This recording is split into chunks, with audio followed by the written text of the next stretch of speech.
Mom learns son hasn't been to school for a week, sees him with stroller next to their house. A mother is concerned when she discovers her son has not attended school for a week and decides to investigate why. But before she can do so, her son arrives home with a stroller and confesses something that shocks her. Emma Spencer was a single mother who solely raised her son, Theo, after her husband, Clark, died of pneumonia 2 years ago. Theo was just 10 years old when it all happened, and Emma, who was a housewife back then, struggled for months to land a job in New York City where they lived. 2 years after this, when Theo was 12, he insisted Emma let him go to school alone, just like his friends. Emma didn't want to do that because Theo was still too young to be left alone, but because the school was nearby, she caved and gave him a phone and a notebook with important contacts to call in case of an emergency. A few months went by, and Emma became too preoccupied with her job to check on Theo and how things were going at his school. One day, while packing his backpack, she suddenly came across his report card and discovered his grades were at an all-time low. Emma was stunned, to say the least. She confronted him about it, but in response, Theo began lashing out at her. "Mom, stop acting like that. I am not a child, and you have no right to search my stuff without my permission," he screamed at her as he grabbed his bag and left for school. "Theo, where are you?" she asked desperately. "I hear a baby crying in the background." Emma was shocked and couldn't believe her son was acting like that. At the same time, she was concerned that he was not paying attention to his studies and decided to discuss it over the weekend when they were both free. But before that, on Friday, she received a call from his school that shook her. "Hello, Mrs. Spencer. Is everything fine at home? It's been a week, and Theo hasn't shown up at school. I was wondering if he was sick," his teacher, Mrs. Davidson, revealed over the phone. Emma was baffled and almost dropped the phone. "What? But he goes to school every day. I don't get it." "That's odd, Mrs. Spencer. He hasn't shown up at all this week. It's probably time to pay attention to what he's up to. You know how easily kids can go astray these days," Mrs. Davidson warned her and hung up. Emma's heart was racing as she got off the phone. Theo's grades were dropping, and he wasn't showing up at school. Where was he going all this time when he left for school? She immediately called him to find out where he was, but he didn't answer. However, she wouldn't give up.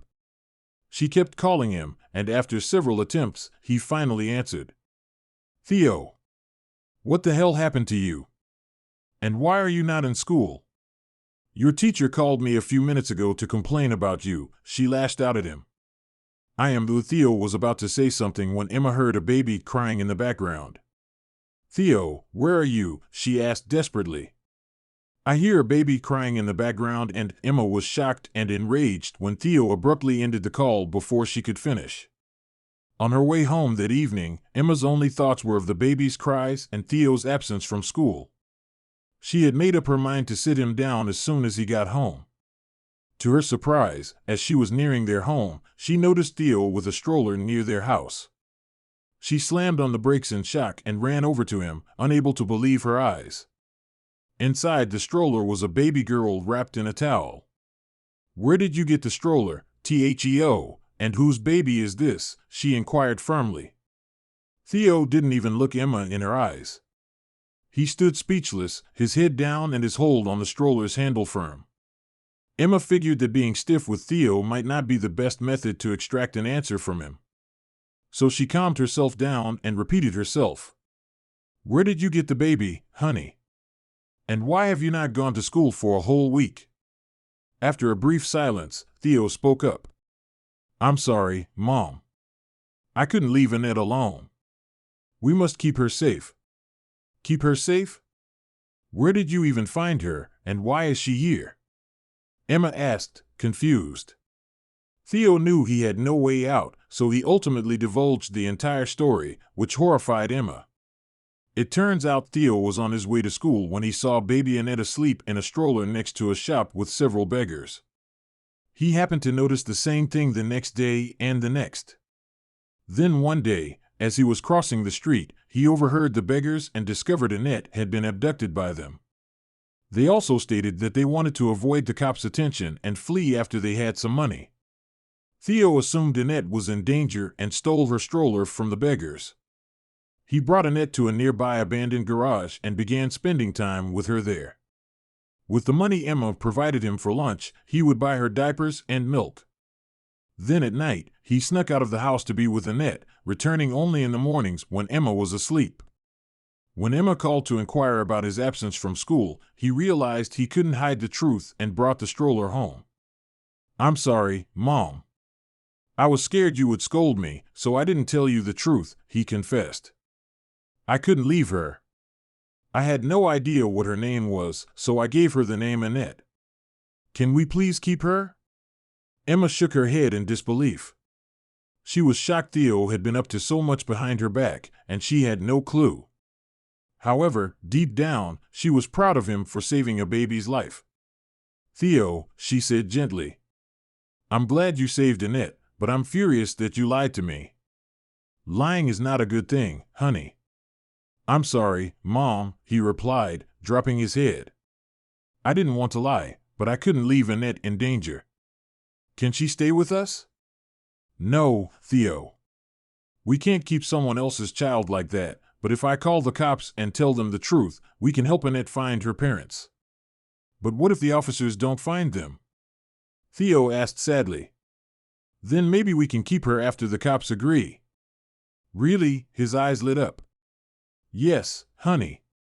You see, honesty is always the best policy. Do you promise to always be truthful with me from now on?" "Yes, Mommy. I promise." "Now let's call the cops and tell them about Annette," he said joyfully. "All right, then." Emma phoned the officers and told them about the situation. She also asked the cops if she could keep Annette with them until her parents were found, and luckily, they agreed to it after document verification. While Annette was staying with Emma and Theo, the detectives tracked down and arrested the beggars who had abducted her from a nearby town.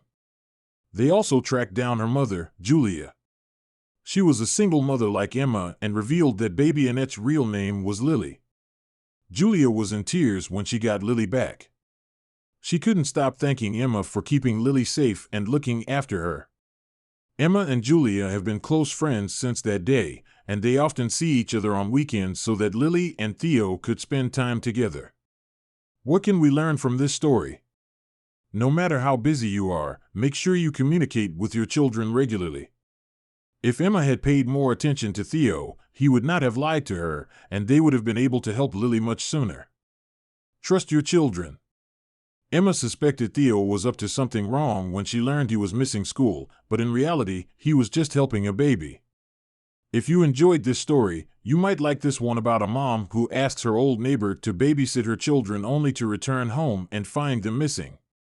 This account is inspired by our reader's story and written by a professional writer. Any resemblance to actual names or locations is purely coincidental. All images are for illustration purposes only. Share your story with us, maybe it will change someone's life.